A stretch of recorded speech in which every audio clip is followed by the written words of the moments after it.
Well, hello and welcome everybody to ICMDA webinars. I'm Dr. Peter Saunders, the Chief Executive of the International Christian Medical and Dental Association, which brings together at the moment 84 national associations of Christian doctors and dentists around the world, totaling some 60,000 Christian doctors and dentists.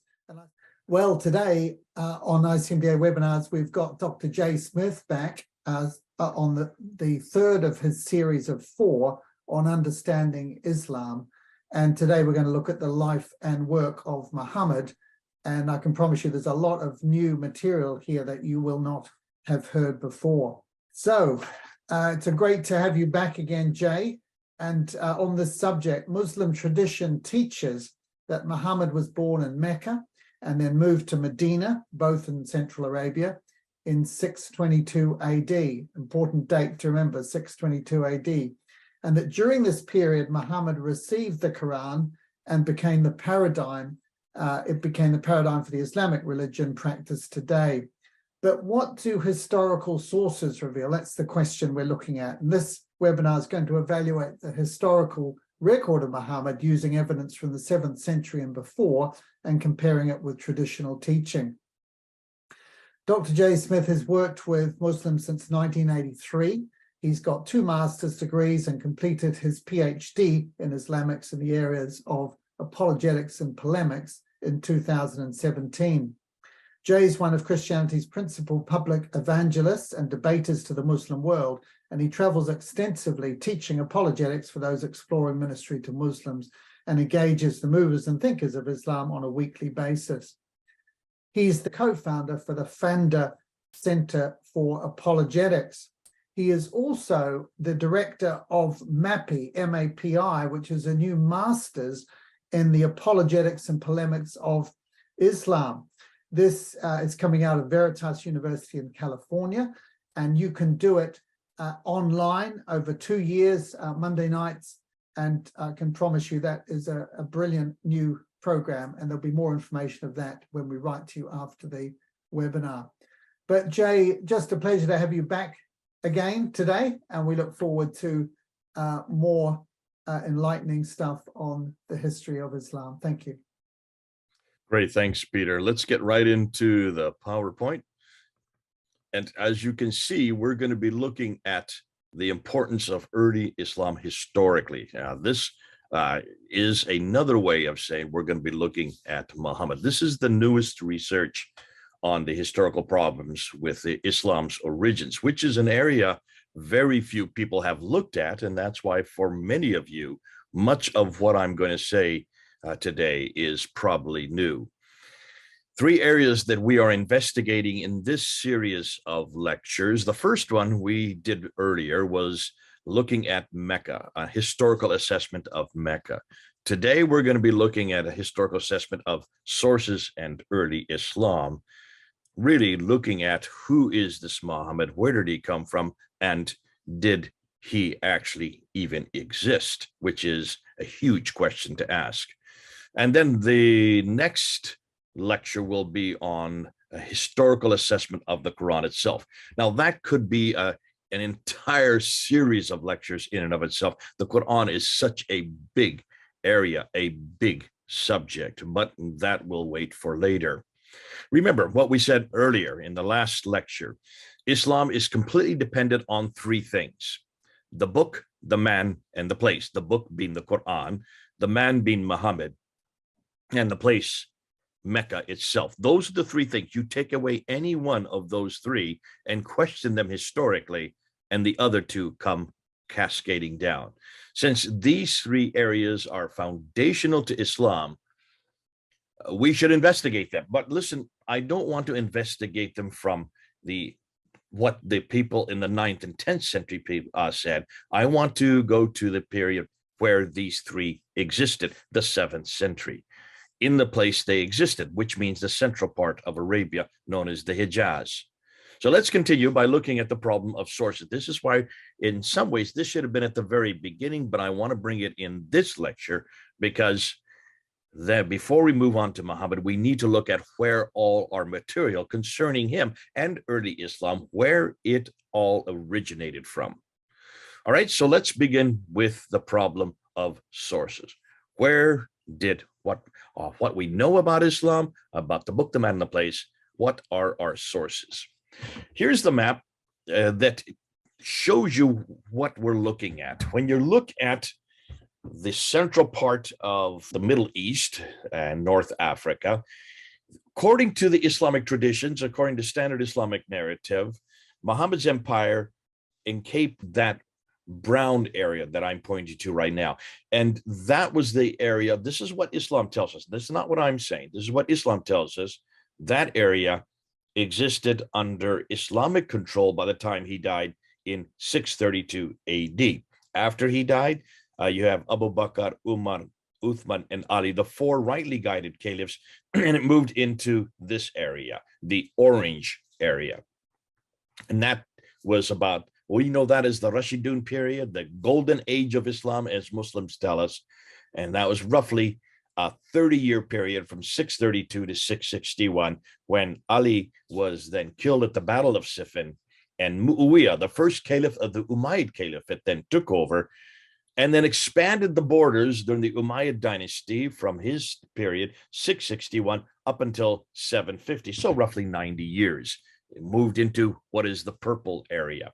And that's what we're looking at. That's all I'm concerned with, is what you're looking at the map now. Really, I'm not concerned with the purple area. That's too late. Well, parts of the purple area, yes, but I'm more concerned with the brown and the orange area. That's where the story took place. That's what how Islam began in that area. So let's really zero in to that brown and the orange area. And let's look at a timeline, because this is what Muslims tell me. This is the only story you ever heard. This is the narrative from the standard Islamic narrative, from the Islamic traditions concerning Islam's emergence.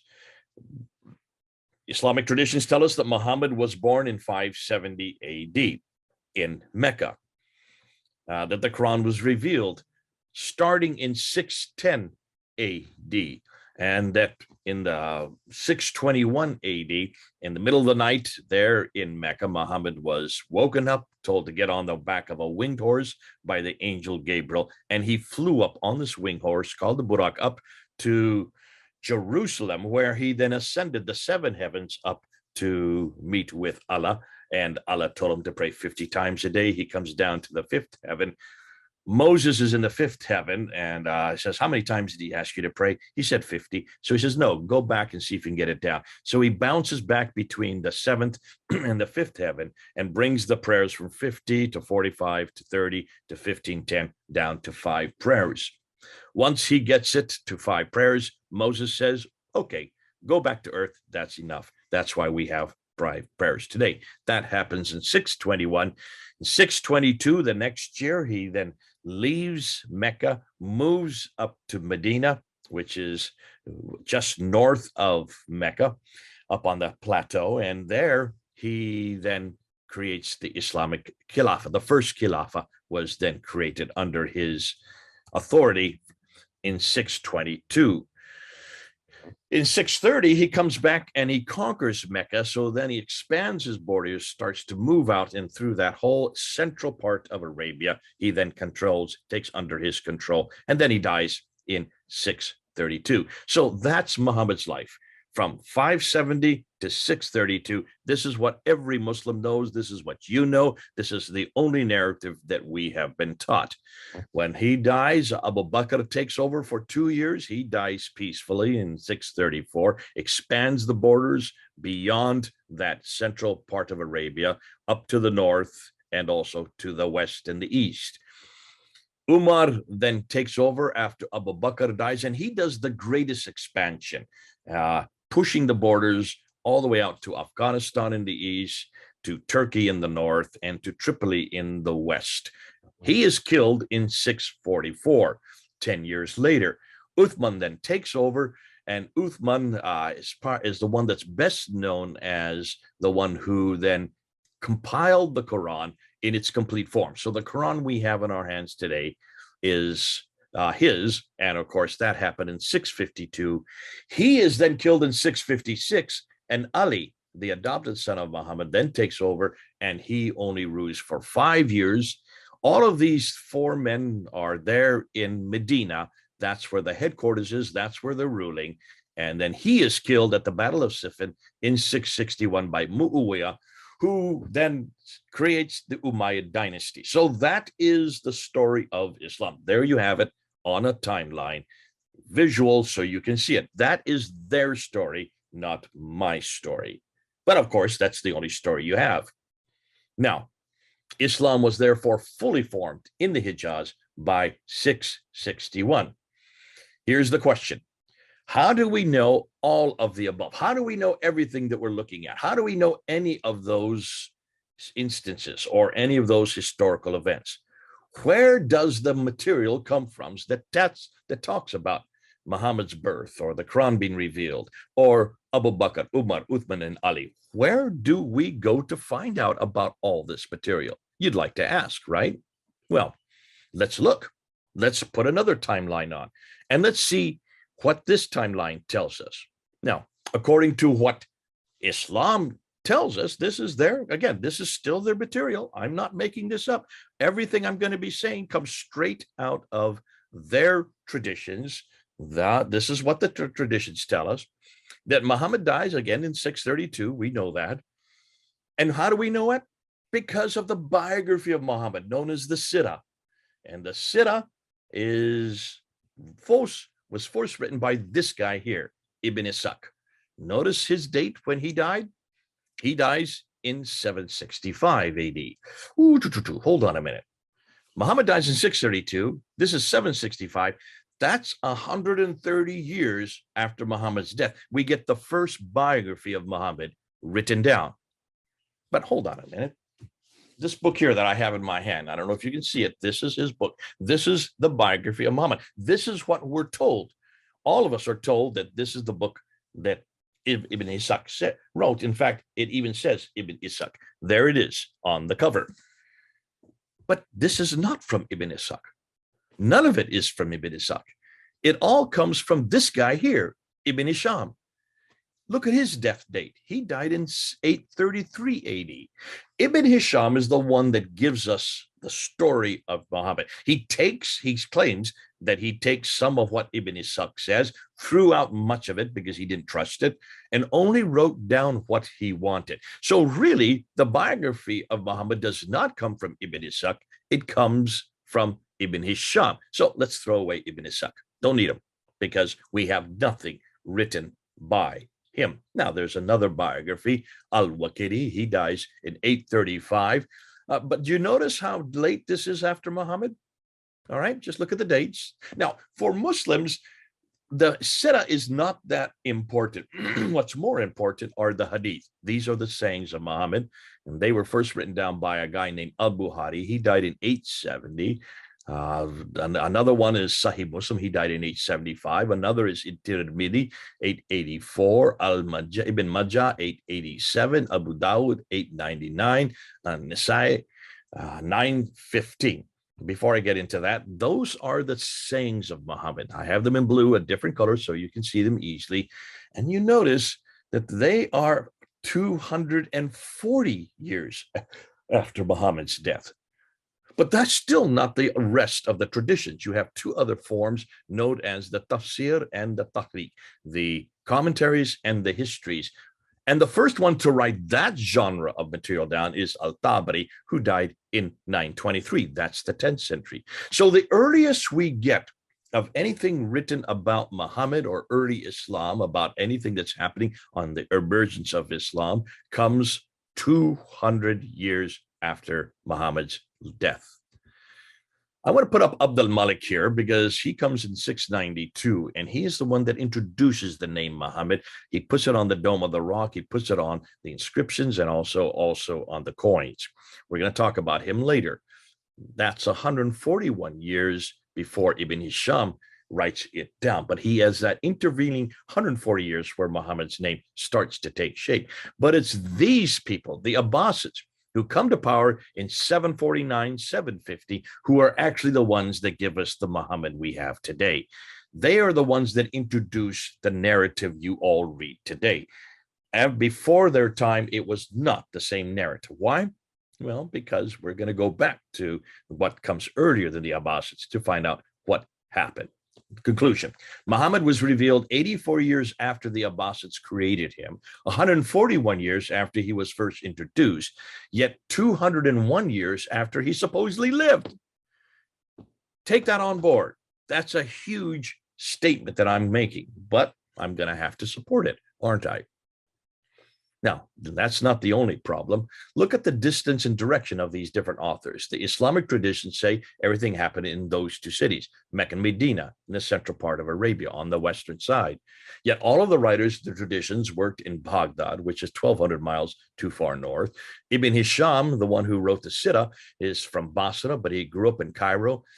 He also did his writing in Baghdad, but you notice he lives over 900 to 1,200 miles away. Al-Bukhari, who writes the Hadith, is from Bukhara, which is in Uzbekistan. That is 2,600 miles away from Mecca, Medina. Al-Tabari, who wrote the Tafsir and the Tahriq, is from Tabaristan. That's 1,700 miles away from the Hijaz. Conclusion: none of the traditional writers lived or worked in Mecca or Medina. They were too far to the north of Mecca and came from the west and east of Baghdad.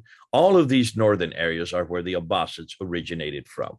So, looking at this northern hegemony, let's just repeat that, what we've said before. Come down again. Notice, when you look at this northern hegemony, the Islamic traditions say everything happened in Mecca and Medina. That's known as the Hijaz. Yet all of the writers of the traditions worked in Baghdad, which is 1,100 miles too far north. All of these northern areas are where the Abbasids originated from. Furthermore, all of the writers of the traditions worked in the 9th and 10th centuries. So, conclusion, they all wrote their material hundreds of miles too far away and hundreds of years too late. There it is, all in one slide that you can look at. That is the problem.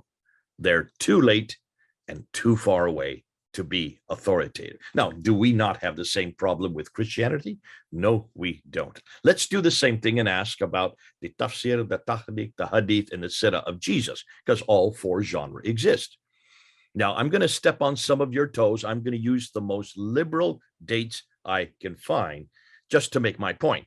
So, according to our tradition, according to our New Testament, everybody agrees that Jesus died in 33 AD. We also get that from he died under the time of Tiberius. We get that from Tacitus, the Roman historian, who tells us the date. The book of Acts, which would be the comparable to the Tahriq, of the histories of Islam, the book of Acts is the history of the early church written by Luke around between 52 and 62 AD. That's 20 to 30 years after Christ's death. The Paul's letters, the tafsir, written between 48 and 65 AD, that's 15 to 34 years after Christ's death. Mark is where we get the sira and the hadith, the sayings of Jesus, the hadith, and the story of Jesus, the sira. He dies around 70 AD, so that's within 37 years of Christ's death. Matthew and Luke, who write also the Sira and Hadith of Jesus, they die in around 80 AD. That's 47 years after Jesus' death. And then you have John, the last of the Sira and the Hadith writer. He dies in around 90 AD, within 57 years of Christ's death.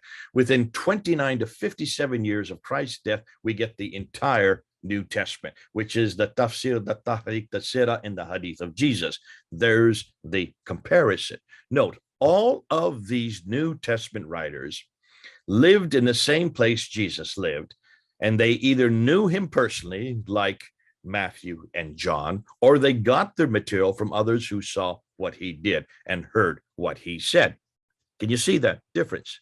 So, comparing Christianity to Islam, when were the earliest biographies and sayings for both faiths written? Well, Christianity, they were all written within 15 to 60 years of Christ's death. For Islam, 200 to 300 years later and hundreds of miles too far north. Which would you guess is more authoritative?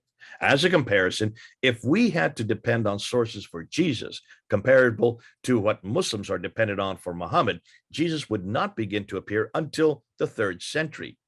That's why the scholars are concerned. Why did it take so long?